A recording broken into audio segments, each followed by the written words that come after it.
Good morning, beautiful people on this beautiful earth, wherever you happen to be. So, I just woke up from a wonderful night of sleep, and it occurred to me that I didn't always sleep like this, that I used to sleep sort of shitty more times than not. So, I wanted to hop on here and share five or six different things that I'm going about with my sleep that make a world of difference.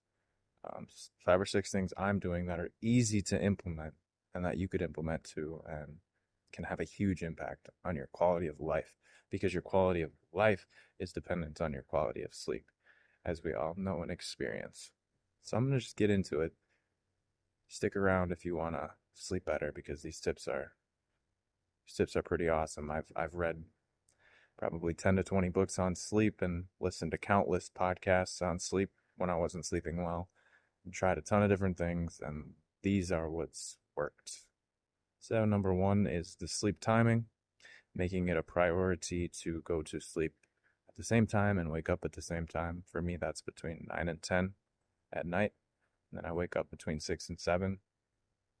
Whatever times work for you, that's fine. It's just being consistent with it.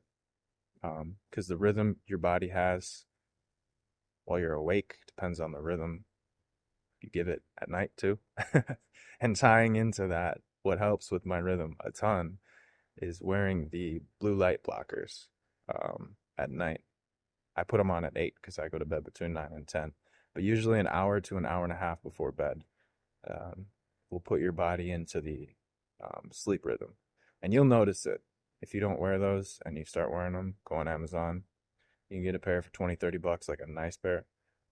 You will notice it. I notice it when I don't wear them. Once in a while, I will forget. Number two, I like magnesium, not just any magnesium. Personally, I've tried them all. Magnesium glycinate before bed. I take about 100% um, daily value, probably an hour before bed. And not only does that kind of relax me into the night a little bit, but it stimulates my bowels the next morning. So it's like a 2 for 1. Feels good. Feels really good. So we got that. Oh, huge is I my girlfriend's parents, like, or her mom has trouble sleeping, and she sleeps in 72 degrees. And I'm like, holy hell. So this is my next point. Sleep in the cold. Sleep colder than not. Ideally between 63 and 67. I like 65.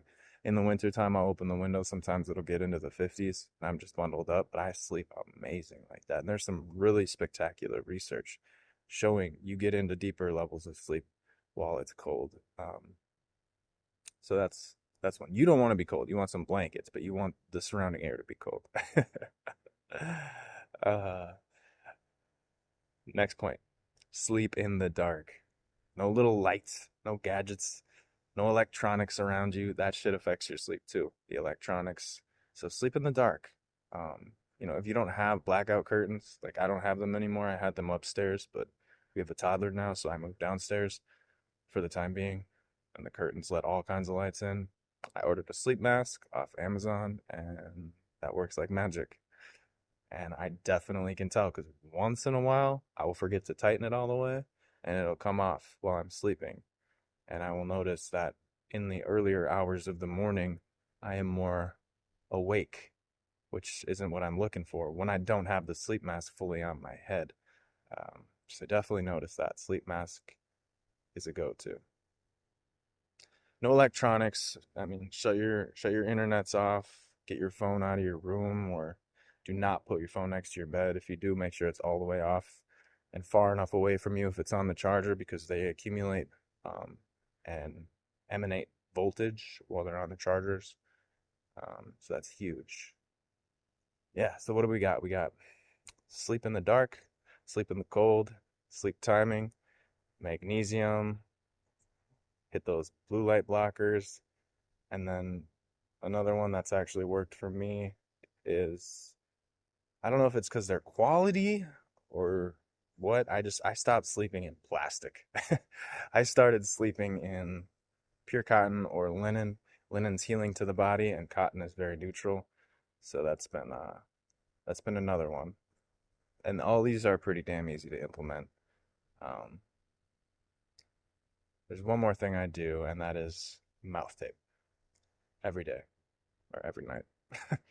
Every night I wear a strip of mouth tape, so I'm only breathing through my nose. And there's some really good research coming out with mouth tape. Mouth tape, but if you try it for yourself, you know what I'm talking about. I like the kind that is black and adhesive, not the plastic stuff or like the clear plastic strips. Don't do it for me. But yeah, if you rock out with what I'm telling you right now, you'll be sleeping fantastic. Yeah, you get used to this stuff too, but the world needs to sleep a little better to live a little better. So sleep on, my friends.